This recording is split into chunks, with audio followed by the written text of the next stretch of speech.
జీవన విధానాన్ని కొనసాగించడానికి రాష్ట్ర ప్రభుత్వం సంపూర్ణంగా సహకరిస్తుంది.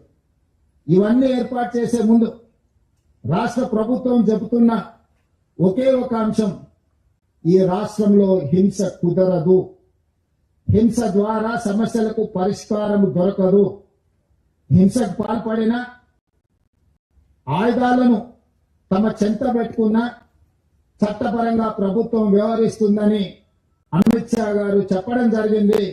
ఈ రోజు రాష్ట్ర ప్రభుత్వంలో ఉన్న సంస్థలే కాదు, కేంద్ర ప్రభుత్వానికి సంబంధించిన సంస్థలు కూడా ఈ యాంటీ నక్సల్స్ ఆపరేషన్స్ లో పాల్గొంటున్నారు.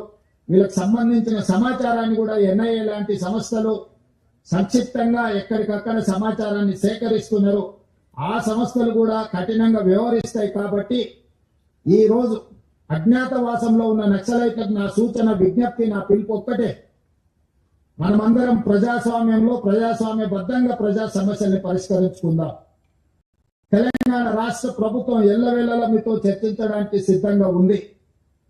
అందుకే ఆయుధాలతో సహా మీరు ఈ రాష్ట్ర ప్రభుత్వాన్ని, ఈ రాష్ట్ర ప్రభుత్వం యొక్క పిలుపు మేరకు మీరు సరెండర్ అవుతే అన్ని రకాలుగా తెలంగాణ రాష్ట్ర ప్రభుత్వం మీ బాగోగులను చూసుకుంటుంది.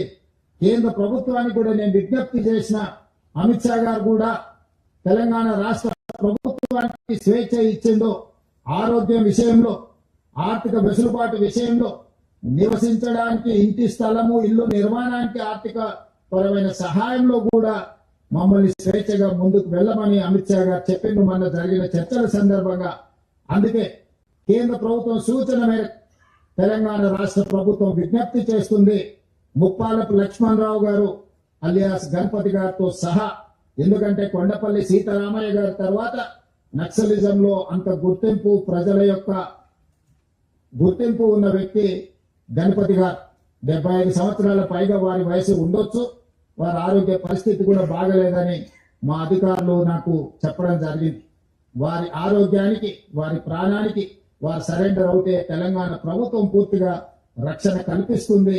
వారితో సహా సెంట్రల్ కమిటీ గాని